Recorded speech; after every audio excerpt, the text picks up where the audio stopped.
The fire of social media and watching how marketing and PR have all unknowingly elevated all narcissists into very powerful positions. It's not necessarily right for humanity, but it is something that we have to deal with in the world of business and in the world of marketing. Where you really find out you're dealing with a narcissist, one day you have to challenge them. In that instant, you become a threat. It was so horrible. He was so rude to us, took no blame. He was so aggressive in every single way. And then he said something like, "Don't worry, I won't spread a smear campaign about how terrible you are." They can never be wrong. Gaslighting is when you are intentionally manipulating someone else's model of the world, denying their feelings, denying their experience. The content that seems to resonate, that gets attention, that does brilliant, is authentic, open, real content that aims to inspire and help other people. One of the most powerful things is human connection. We've all got to get back to basics. So many industries have gone so far away from the core basics that we all need a reminder. And I think that's what AI will do. It will separate the wheat from the chaff. Hi guys, and welcome to another, I say this every time, but it's bloody true, what is going to be an amazing episode of Marketing in the Madness. Now, I have someone rather special with me today because not only is she an amazing coach, therapist, but she's also my coach and therapist. So welcome, Becky Holston. Thank you.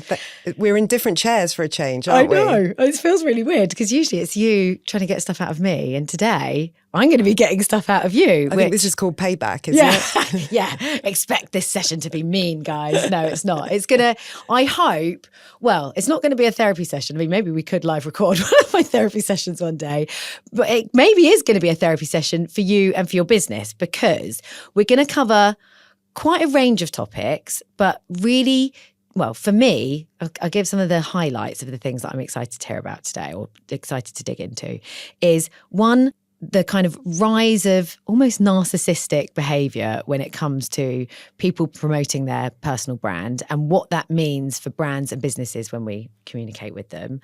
But also, well, maybe you give me the highlights, Becky. You could probably frame some of the things that you want to talk about today better than I can. Well, I think from my viewpoint, which is obviously very different in that I'm solely interested in people and their behaviour and, formally actually helping them through their pain. So I spend most of my life understanding people's pain points. And a lot of my clients are entrepreneurs as well. So I'm very, very much in that marketplace globally. So I get to hear a lot within industries about what the pain points are and what the challenges are with people and also the changes of evolution as well, especially with the forthcoming strength of AI as well. I'll come back to that. But I think what I'm finding really interesting with the fire of social media and the monetization of that is watching the narcissists and watching how, without realizing it, marketing and PR, publicity have all unknowingly elevated culturally all the narcissists into very powerful positions. And now we've done that, we're having to serve them too.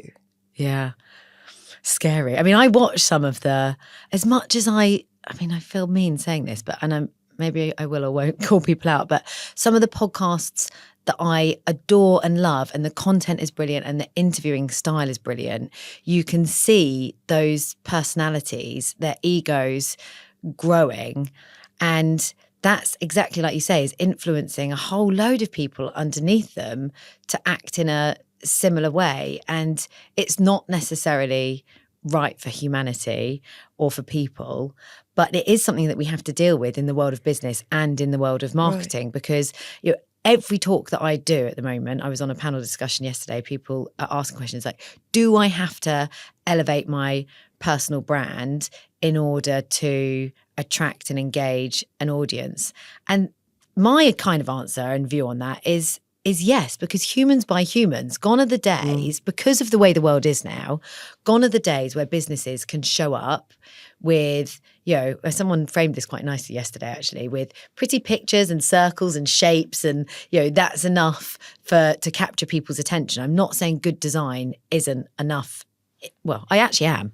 Good design isn't enough anymore. People want to engage with people, in a TikTok generation, in a world where, we've recently had COVID, it was only 4 years ago and COVID was here. People crave that human interaction probably more than ever. And we're all used to seeing that on, because of TikTok. The TikTok generation is here to stay. There's going to be something like, I think one of my recent podcasts said 60% of the workforce in the next however many years, couple of years, is going to be Gen Z. So we've got to be able to communicate with them. Right. But that is a very human-led approach. And how do you do that for your business without creating toxicity and a whole load of narcissists and people with huge egos?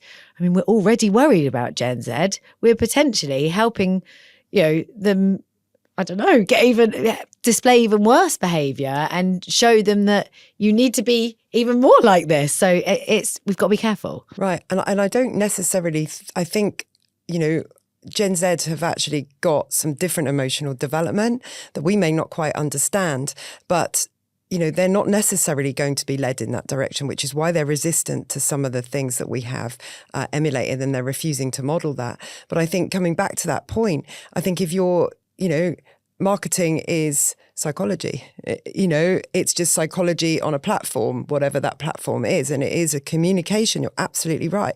So why, in an era where we can contact brands at the press of a button, we can get in touch with millions of people at a press of a button, are we the loneliest planet and the loneliest society that has ever been?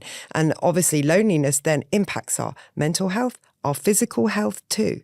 So something isn't meshing and something isn't working. And I think it is because we've emulated narcissistic traits inherently in order to be profitable. And I think that is also our biggest vulnerability. You only have to look in recent history and look at the big recognizable brands, particularly within fashion, and watch the collapse of profitable brands within a night or over a week because the leadership was toxic. Now, formerly, the leadership would get away with that. And anybody, my way or the highway, and anybody who didn't align with that was gone. And if you challenge that, even at a senior level, punching people in boardrooms. I mean, I've had many clients who've been punched by very well-known, business owners and entrepreneurs and in boardrooms. And, and there is no room for that behaviour. And how was that ever acceptable? But at the same point, if ever we're in a time where in order to survive and in order to be profitable, we've got to shout the loudest. But then if we look at what's everybody's number one fear, public speaking. Yeah. The confidence to stand up and speak. So what you've then got is a lot of people with absolute anxiety or a complete rejection of their passion because the reality is they fear rejection like most humans. Guess who doesn't feel rejection in quite the same way? A narcissist. Right. So that's why they've become more prominent and elevated. And particularly research shows they are attracted to organizations that also support more of a narcissistic approach. So that will be politics, senior executives, police, and military too. So you'll find them particularly where, and within medical as well, within the doctor field, you'll find them where there is an element of a hero. They can get some hero points somewhere. But of course, everyone's probably, as I'm talking, visualizing a male as we talk about the narcissist. But actually, females are narcissistic too. But what are we really talking about? Because if you go onto TikTok, I don't know about you, everyone's using terminology that's come from the framework of traits of a narcissist. But I think we really need to be clear on what we're talking about here. Because, a narcissist, there are different types of narcissist. And how you recognize them is you can't. Yeah. And that is the biggest stealth problem that you've got, is you cannot recognize narcissists because they are those traits are deeply hidden. Now, I mean, I'm very astute at looking and identifying narcissists, but I'll still get caught out. Yeah. Well, I guess we all have narcissistic behavior and traits, right? So every single human is going to have an element of an ego. An ego isn't the same as being a narcissist. Okay, so tell me the difference between. I'm going to learn a lot today. Having an ego. We've all got an ego. Yeah, so that's 100% survival, right? Yeah. So and we have to embrace our ego and understand our ego and try to let go of some of the egotistical traits that we have. But tell me the difference between having an ego and being a narcissist. Right. So an ego is a part of us that is, our insecurities come from our ego. Sometimes our kindness comes from our ego. We can't really, it's not really realistic to be egoless. So let's not weaponize the ego. Actually, there's a lot of connection that comes from ego. But a narcissist is somebody who actually is only self-interested. And that's not even selfish, it's beyond selfish. They're self-interested. They are only looking for supply. And that supply is, in terms of the grandiose narcissist, is that they are the best and most powerful person. And so therefore, they will always be making the most noise. They will always need to be right. And they can also be very charismatic and very love bombing, I think is a term that lots of people have got used to hearing. So you won't know they are because they are actually making you feel fantastic, which sounds the opposite of someone who's self-focused. Because someone who's self-focused is more likely to talk about themselves indefinitely and not really be interested in you. Now that part comes, but it comes down the line. But the way you really find out you're dealing with a narcissist is because one day you have to challenge them and you have to say no. Or you have to give them feedback perhaps on a pitch or a project or some piece of work that they've done. And that is when you really find out that you're with a narcissist. Because in that instant, you become a threat. And when you become a threat, that's when the mask falls away and that's when you find out who you're really dealing with. And when you're on the threat list, you don't come off the threat list. So there's only 3 positions to be with a narcissist. A flying monkey, which is the yes person, the irrelevant, in which case you don't exist, or a threat. And you can oscillate. You could be the flying monkey at 11 o'clock in the morning, but by 2 o'clock in the afternoon, you're a threat. And the only thing that changed in the environment was you perhaps picked up on something that they'd done and gave them feedback. And this could be helpful feedback. So if you're also in senior leadership or a business owner and you're giving feedback or to a client, you won't know, but you've just gone onto threat list. And they use weaponry, right? So the ego doesn't use weaponry. It gets defensive. It goes, well, I feel a bit hurt about that. And I might behave by being angry, or I might just, get the huff or create behavior that says I need attention or comfort because I can't express myself. But the reality is with a narcissist, what you'll start to get is a smear campaign, but you won't know because they will use that. They will use their other flying monkeys to create the smear campaign. So, for example, they will devalue somebody else's business. Which is really damaging in the world of work, right? Right. But they're so good at it that they intuitively know where the weaknesses are in another person or in their business or in their campaign or in, and they'll intuitively know that. And so they will then target the weakness. So they might come to you as a brand or as a marketing agency, and they'll say they'll hit you where it hurts, and they will make you doubt your own ability.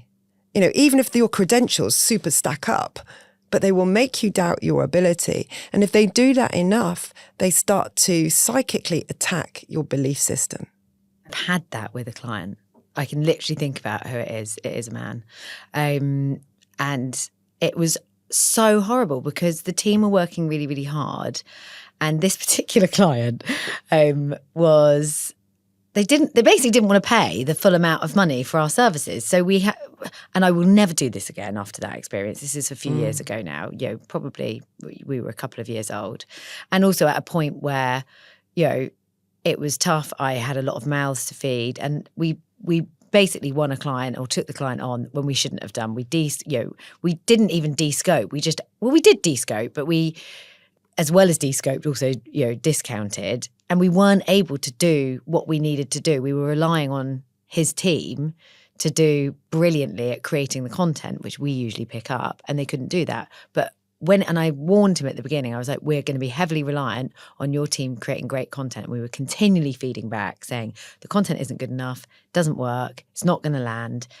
We were running the campaigns, taking that content out to market. But of course, it wasn't landing because the content wasn't good. But it was our fault. It was 100% our fault.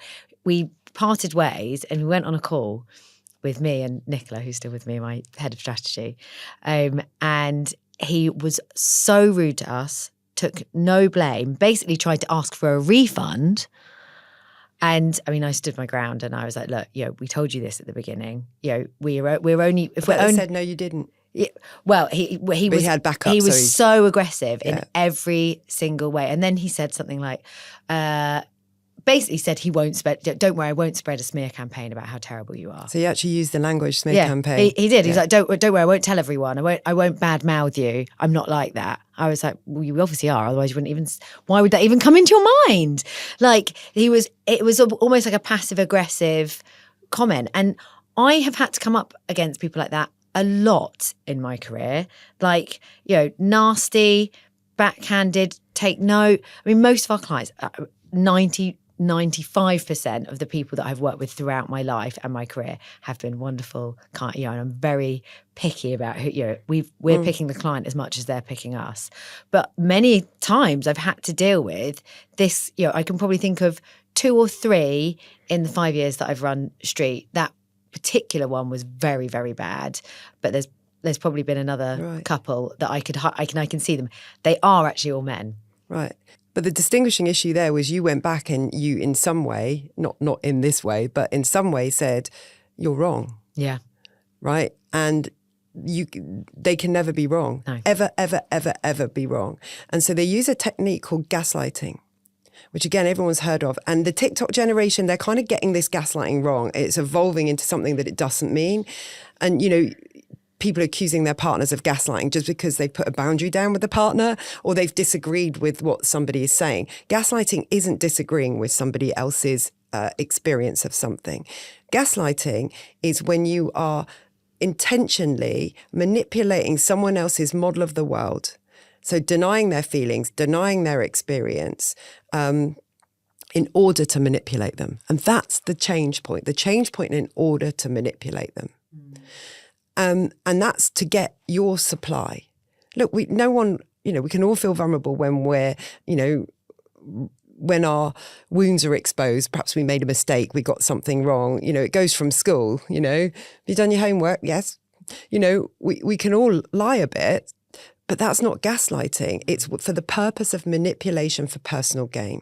And the other thing is, you'll note when you confront a narcissist, you will instantly meet rage. And it's powerful rage, and it's very, very intimidating, whoever you are. But I think it's interesting, you again catalogue that your experiences were both with men. But what about the female narcissist? How are they identifiable? Yeah, I mean, I've had some of those as well. We're talking about it, but they were not clients, just bosses, like people that I reported into. Sure. And it were, on both occasions, I've had 2, I think. Both occasions. One, it was unbearable. I could literally only stay working there for about 3-4 weeks, and I literally had to leave. I was like, I cannot operate like this.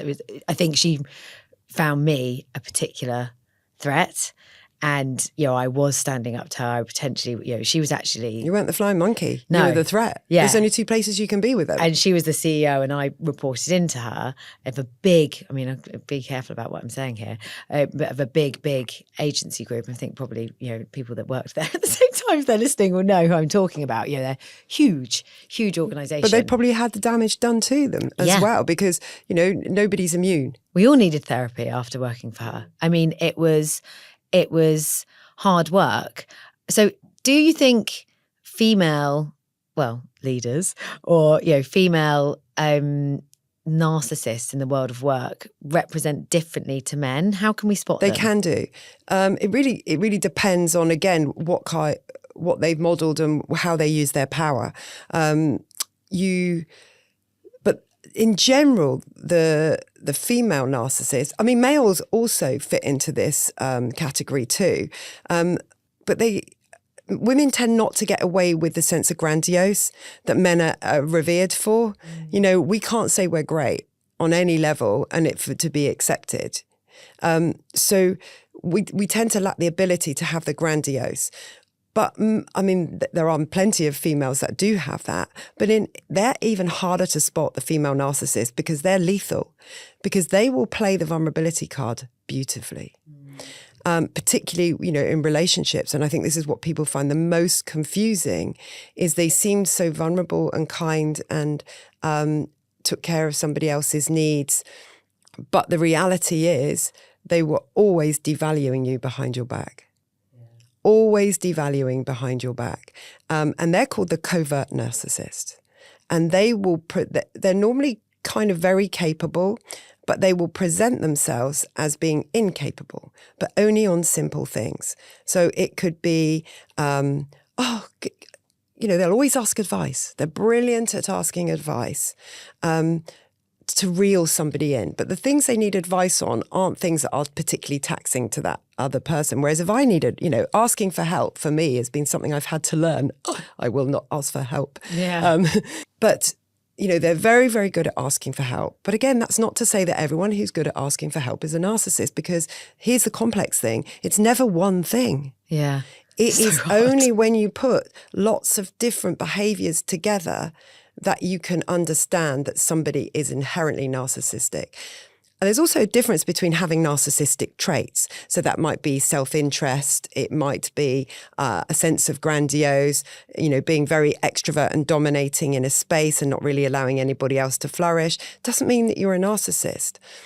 But it starts to become really damaging, really psychologically damaging, when you start getting further up the scale into what's called narcissistic personality disorder and also the covert narcissist. And, you know, I've got clients that have been, you know, very accomplished male clients that have been the captains of their big industries. You know, they're used to doing billion-pound negotiations and deals. I mean, they're hardcore. And they never knew they were married to a covert female narcissist until they said no. So this, you know, the male part of this particular story that I'm thinking about had spent a lifetime trying to make his wife happy. And it was only when the demands became so ridiculous and he ultimately said no, that she then discarded him in an instant. Wow. And that's the shocking part. The other part you realise, well, you don't realise you're with a narcissist because you're stunned and you're shocked and you're confused. Because 1 minute everything was fine and you felt safe, and then a second later you are being attacked and you don't understand why, and you don't understand what's changed. And you'll try and make sense of it. The number one impact that I see from anybody who's been on the receiving end of narcissistic abuse, be it from work, and of course everyone we work with and the CEOs, they're also parents, they're also partners. Yeah. Right? And I think one of the most damaging things you can be is raised by a narcissistic parent, because they cripple you into such extreme self-doubt that you never really get the opportunity to form your own identity. And you certainly don't learn how to put boundaries down, because the terror in your nervous system of of saying no is just not worth it. Because you get discarded. They will give you away in a heartbeat. It's scary, isn't it? Because the damage that can do a hugely damaging in your personal life, but when it comes to work, if you can recognize that you're working for or with a narcissist, it can really stop you, you know, being able to excel in your career. You could even get, you know, dismissed if there's someone quite senior. You know, they could start a campaign to get rid of you. I mean, one of the questions I did have, which I know, I say I know, my guess is that the levels are quite high when it comes to CEOs. What are the kind of stats around how many of them What percentage of CEOs do you think would be a narcissist? And by that I mean the high end of the scale. Yeah, I'm going to put it quite high. 68%. So the research that I found said 18%. Oh, okay, low. But I question where I would like to know more about how that study was done. Yeah. Because if I think of any of the CEOs that are school high, a narcissist. Obviously, we have to separate that from psychopaths as well. Yes. It's really juicy when psychopaths hire. But I don't know where that data came from. And I would challenge that the majority of the CEOs that I would put in mind wouldn't even engage in a study. Yeah. They wouldn't engage in filling in any information about themselves, because why should they? Yeah, that's a very good point. So how can you trust It's beneath the stats? them, right? Yeah. How can you So I trust? don't trust the stats, actually. But yeah, that if you look at, online, that's the information you'll get. The difference, by the way, I mean, we know that there is a lot of psychopathy in high achieving leaders. But again, that goes back to my first point, which is we have created culturally a whole way of doing business and a whole way of being successful in a narcissistic model. Yeah. And until we start elevating authenticity and empathy, we're going to continue to make the same mistakes over and over and over again.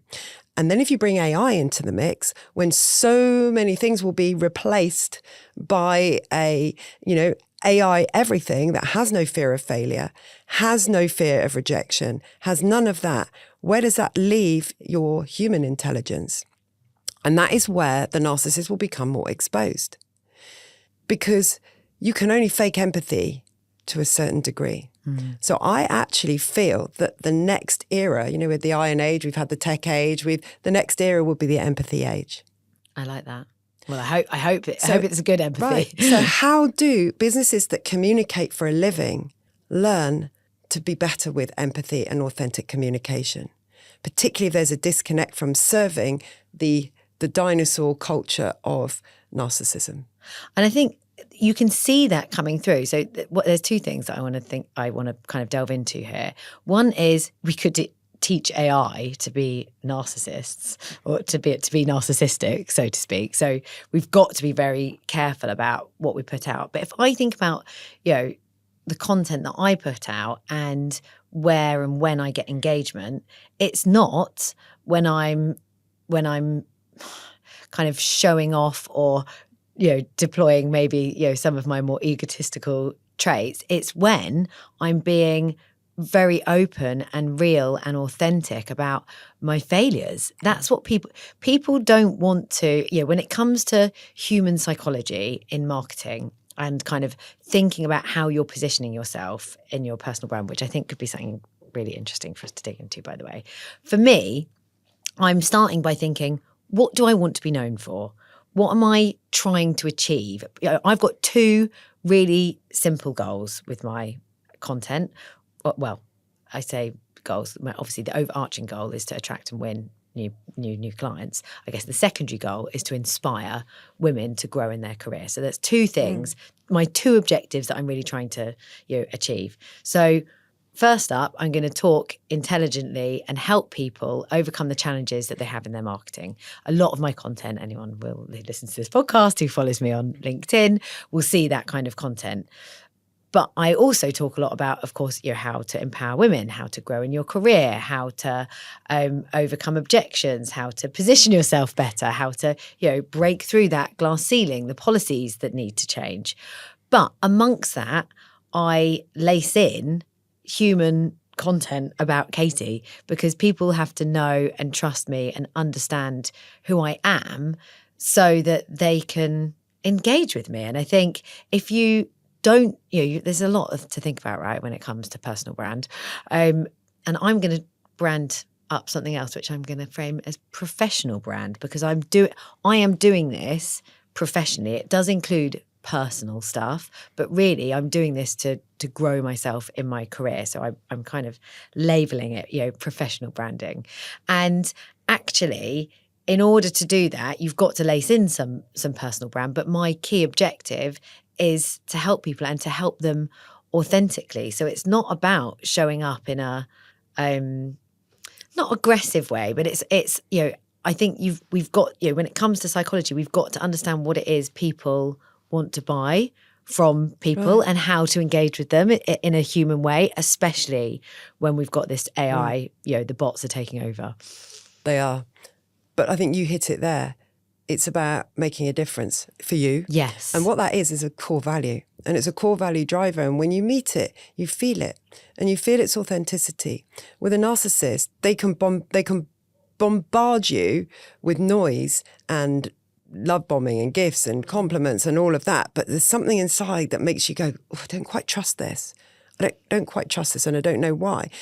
And most people will then doubt themselves, which will, rather than doubting, hang on a minute, are you disingenuous? Or what is it? What is your greater position here? Whereas I think, alongside empathy has to be coming service. How am I serving people? And, through my uneducated eye, I've watched so many brands come out of nowhere and flourish because they're really doing well with an authentic message that is focused on my needs. Yeah. But it's not done in bells and whistles and Yeah. I'm the person. Yeah. It's done because I feel they really care about me. Yeah. And that the narcissist doesn't really care about me. Yeah. And that's fundamentally the difference. Yeah. So how do we communicate that effectively when the majority of people in their real world life, away from their professional skills, can't communicate emotional conversations outside of WhatsApp? I mean, that's a whole other subject, sort of moving away from the narcissist conversation, human psychology and what AI and technology is doing to how we behave. What's the Becky view on that? The Becky view on that is we're becoming totally disempowered. Yeah. And we're being numbed by tech. Our pacifier is tech. A baby soothes itself breastfeeding. We're all adult breastfeeders. It's numbing ourselves on tech. But what are we numbing? And why are we not able to contact our emotions? And why are we not learning how to contact our emotions?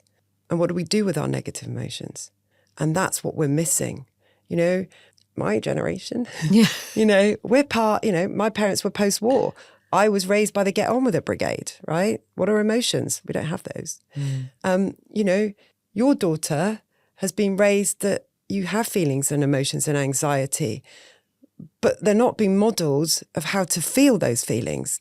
There aren't any resources of how you manage them. So unless we become so sublimely emotionally intelligent, and I put that at a soul level, like it's deeper than that. We've got to be connected to our gut instincts. How can you become really deeply connected to your gut instincts and trust what you're feeling if you're numbing what you're feeling the whole time? And that plays right into the bots. But surely there's a way we can use technology for good. There's good and bad for everything, right? So how, as a business, I mean, I guess from a marketing perspective, I've kind of got my own steer on this. Yeah.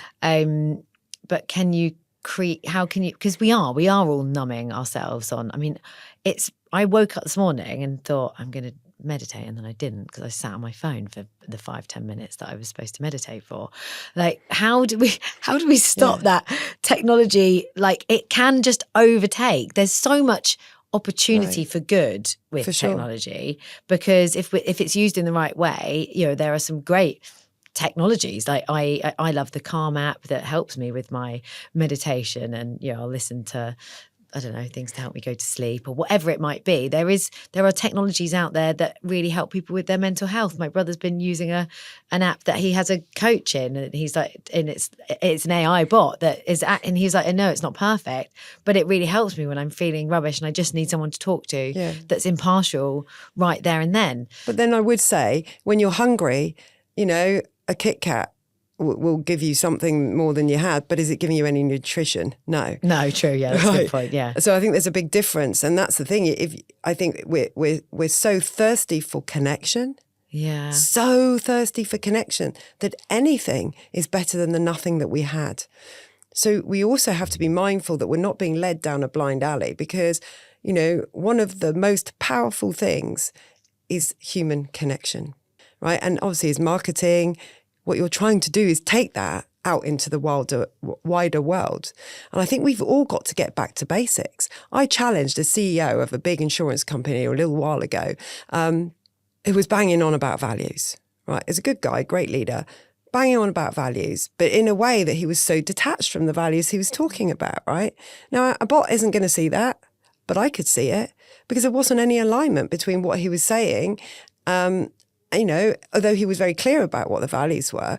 So I challenged him in a way that I wouldn't normally, because I've had to learn to, you know, confrontation, you know, a bot will be fine with confrontation, but humans have more issues with them. And we need to respect our human, you know, our human imperfections, right? Because they're going to be our greatest strengths. But anyway, I challenged this guy and I said, you don't understand values. I mean, that's ballsy of me. Inside, I'm like, can't say that, can't say that, can't He's say not that. going to like it. But I said, you know, you don't understand values. Of course we did. Of course we do. We employed blah, blah agency and we spent blah, blah, blah, blah, you know, on this piece of work. And now we know our values and la, la, la, la. And I said to him, very gently, I said, the reason I'm saying you don't understand values is, what are your own personal core values? And he just looked at me like that. And I wasn't trying to humiliate him or shame him. I was trying to illustrate that until you understand your own core values and how they move you and how they can be in conflict and what it feels like when those core values are violated and compromised by people or environments, until you've felt it, you don't understand values. Not really. Anyway, we did a values elicitation, the way I do it. And he, at the end of that, was quite moved. And he said, I get what you were saying now. Now I know what values really are. Yeah. And how to navigate them. Right? But he had to feel them. Yeah. So if we're not feeling things, then how, that's our whole trust system. It's our whole GPS system as a human. It tells us what foods are good for us. It tells us what we want to buy. So in terms of marketing that, how do you align with authenticity? And really bring out those authentic voices in a noisy world full of inauthenticity. Because one of the biggest things a narcissist will do is they'll make a lot of noise, but they'll lack the experience. I think for me, that's where the world is going. It's like you've got to market like a human in a more human and authentic way. And I guess to a certain extent, ignore the narcissism in the world, because you know, even the stats that you've kind of mentioned there, if only 18% of CEOs truly, I mean, whether we believe that or not, but you know, hopefully there's more great and good than there is narcissism in the world. So we need to, and even the narcissists hopefully have a heart, will, you know, engage with that helpful, the genuine. Psychopaths don't have a heart, right? So they don't, but they're very good at masking. But you know, if we come back to, you know, one of the earlier points we made is because we've elevated narcissism in our politics, in all of the people that control and make big decisions for us, we all think we have to be like them. That if we're not brave, that if we don't stand in public speak with total confidence, that we're a failure. So we're actually still sifting through lots of people who aren't narcissists, but feel they have to model those traits in order to be anywhere. And so we've got to give them a safe space to understand that their humanness is everything. People buy humans. Yeah. And they buy trust. And I think so many industries have gone so far away from the core basics that we all need a reminder. And I think that's what AI will do. It will separate the wheat from the chaff. Yeah, totally. I think AI is here and it's here to stay. It's only going to...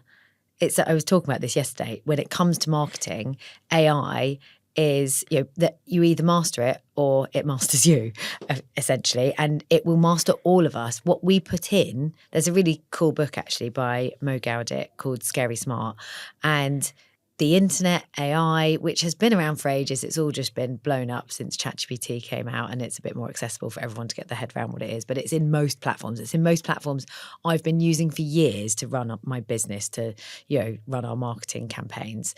It's learning from what we put in. So our behavior informs the AI. So we've got to be really clever about what we put in, what we search for on the internet, what the type and style of content that we put out.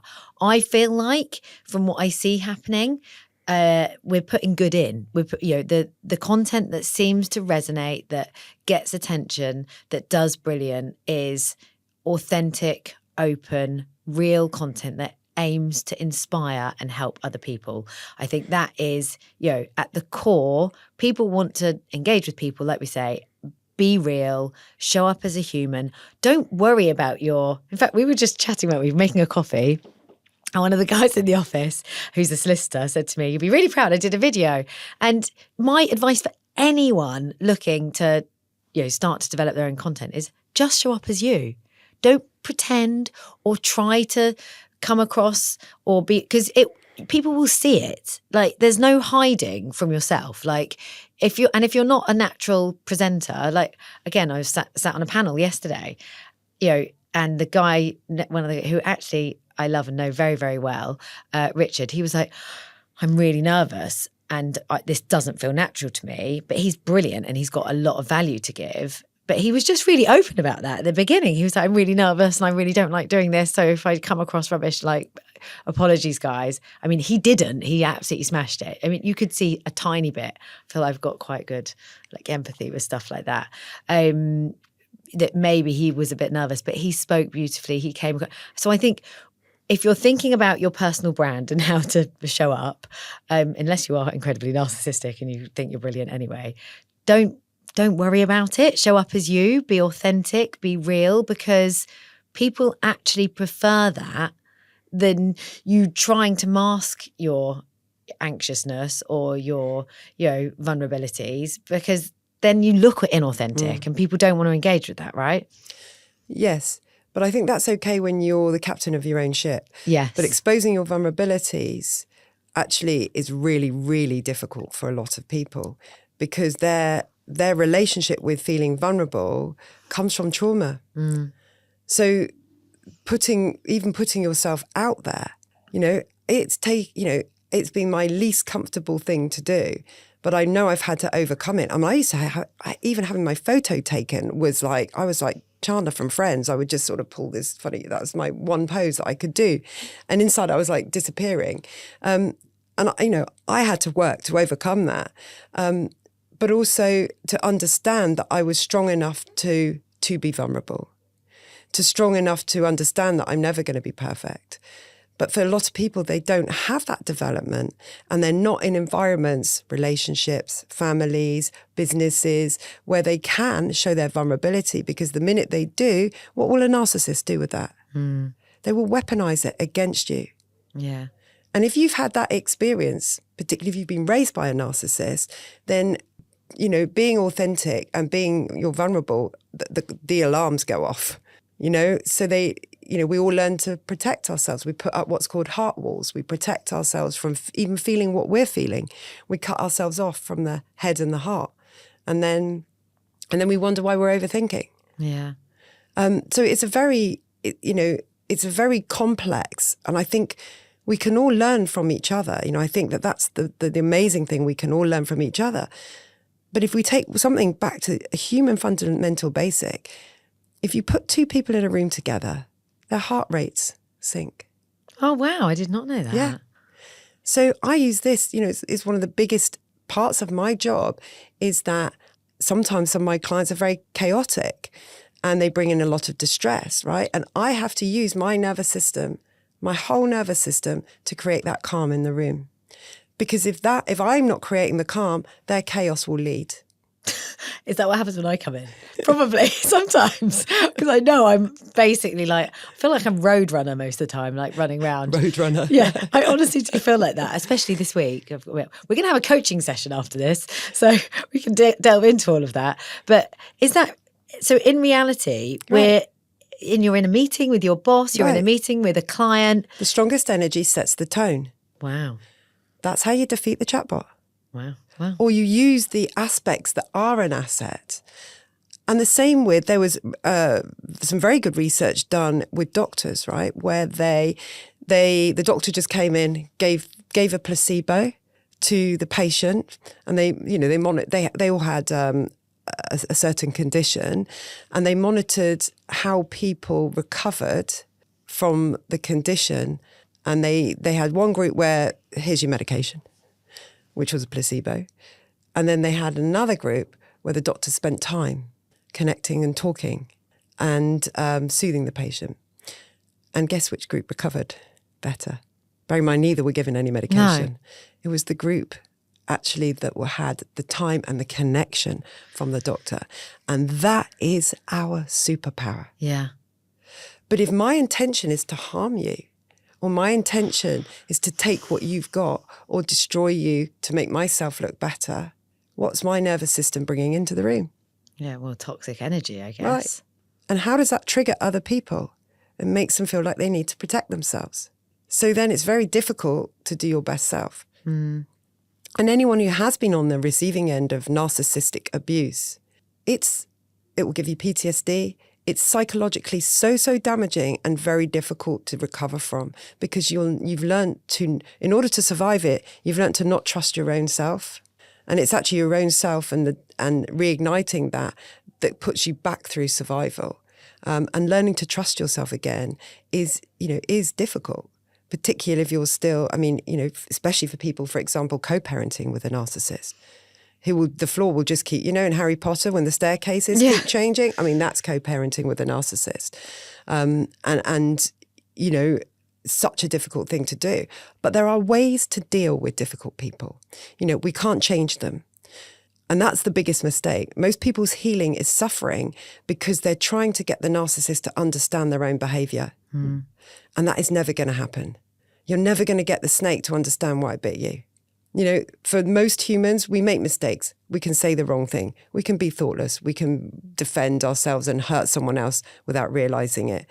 But we also have the capacity to apologize. The narcissist never did anything wrong. Everybody else has done something wrong. So if you're waiting for recognition from a narcissist, boss, parent, colleague, partner, family member, you're not going to get it.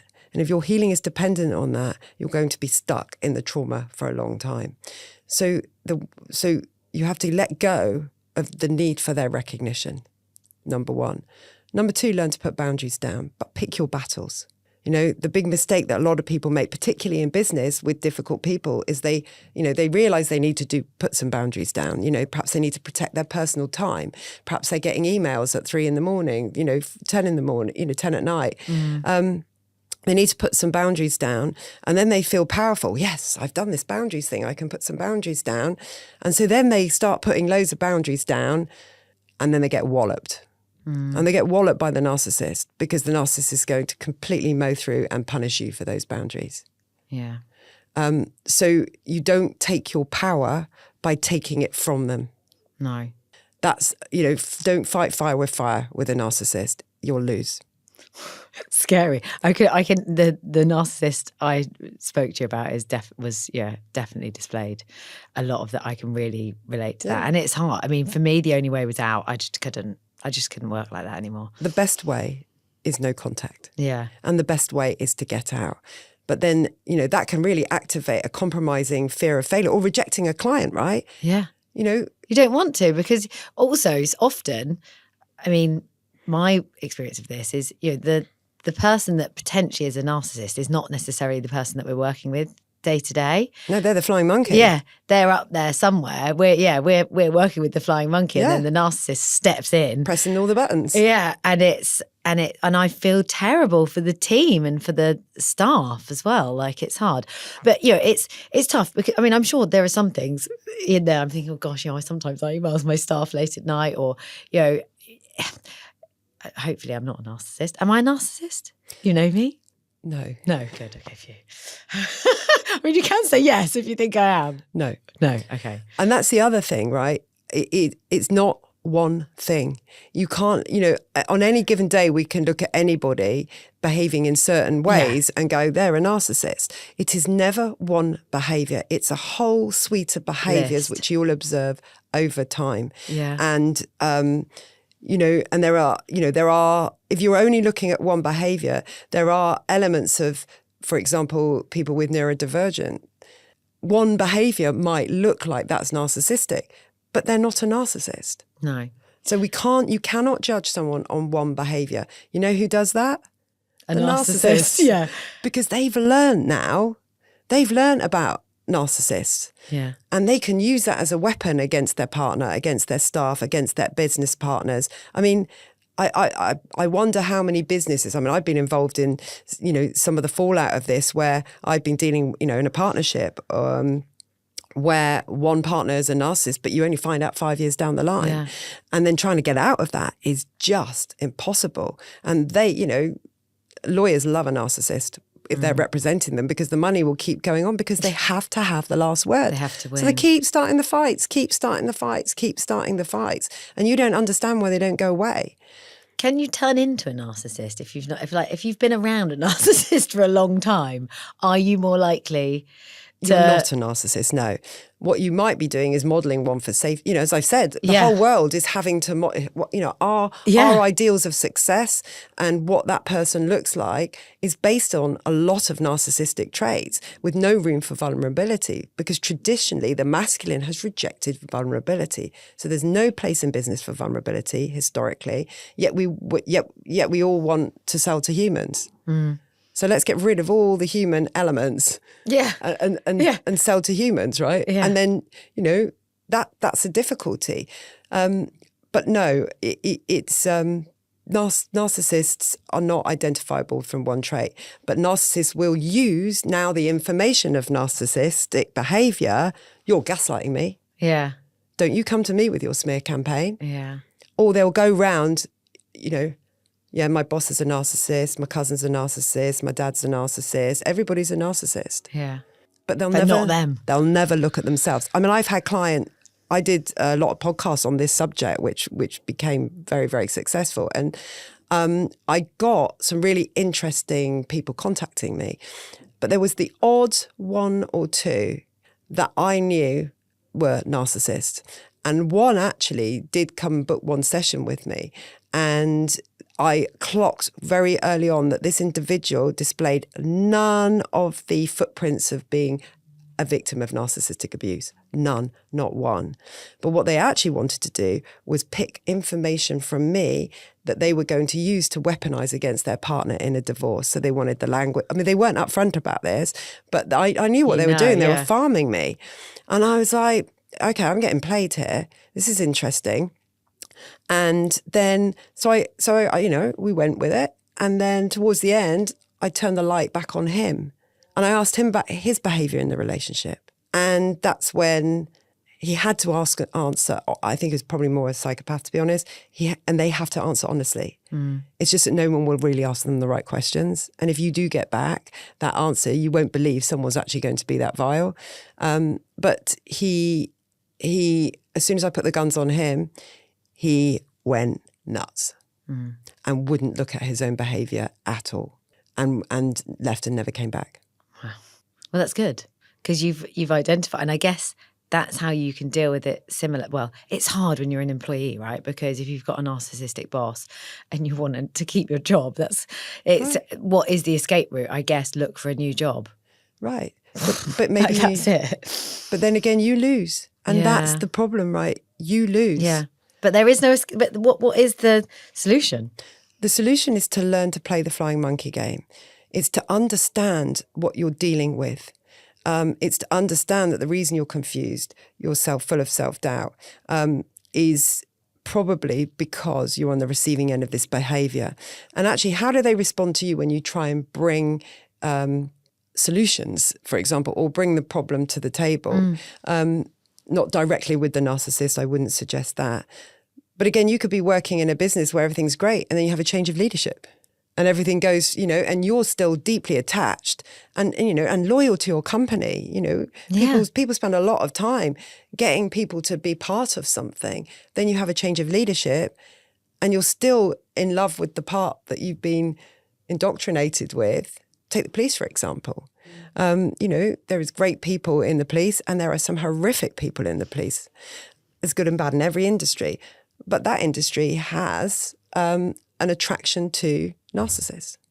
And I guess you've just got to navigate life, isn't it? I mean, understanding, for me, knowledge is power. So understanding and spotting these traits, not being too quick about your decisions, because like you say, everyone displays different, in different situations, in different times of their life, maybe under different pressures, they may display different behaviours. But if it's something that you're seeing continually, learn how to manage and deal with it. And also we've got to shift our gaze away from, are they a narcissist? We just need that for the understanding. It doesn't matter if they're a psychopath or a narcissist or that. It's how am I being affected? That's where the real lens needs to go.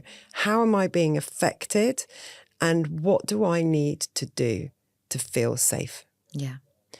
and learning that, to trust yourself in something doesn't feel right. I mean, I'm sure you've done pitches and you're like, something doesn't feel right. Yeah. I mean, it's weird, isn't it? Like I even get this like feeling inside my body in some sort of way when I'm just with someone that doesn't feel right. It feels awkward. I kind of had this yesterday at the event. There was someone I was talking to and I don't know, it just didn't feel, sometimes there are just certain people that I meet in life and I'm like I just can't flow with this person. Right. That's not necessarily saying they're a narcissist. Which means you can't regulate with them. Yeah. It goes back to the two nervous systems, complement each other. And our nervous system goes, there's something not safe about you. Yeah, it doesn't mean that they're a serial killer or something like that, but it means something about where they are or where they're at doesn't feel safe to you. Yeah. And we have to ping that and listen to ourselves. Yeah.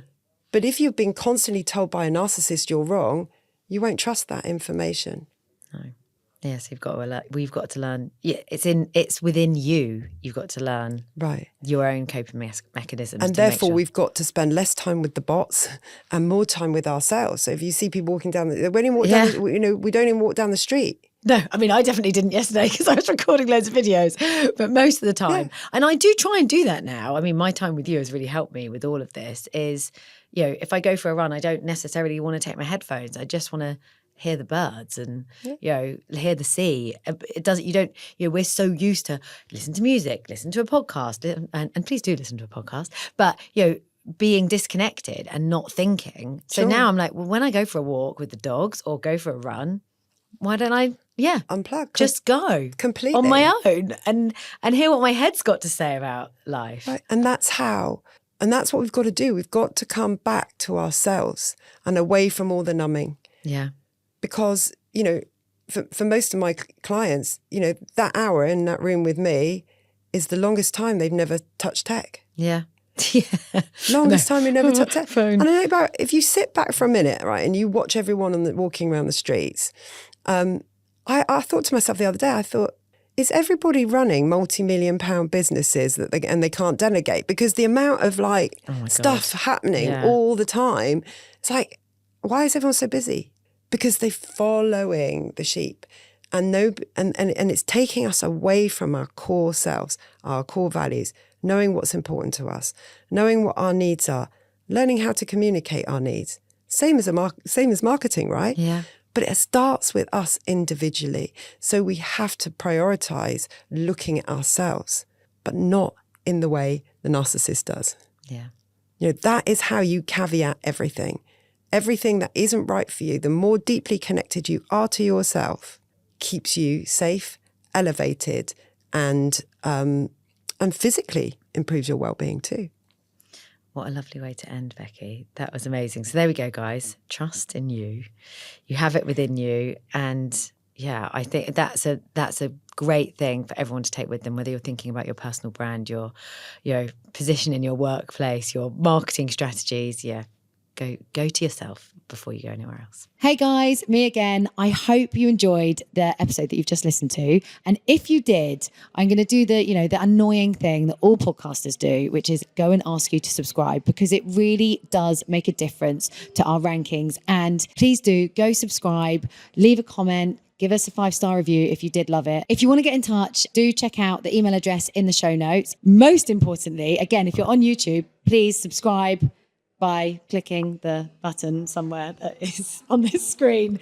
And it'll mean you get notified when new episodes go live.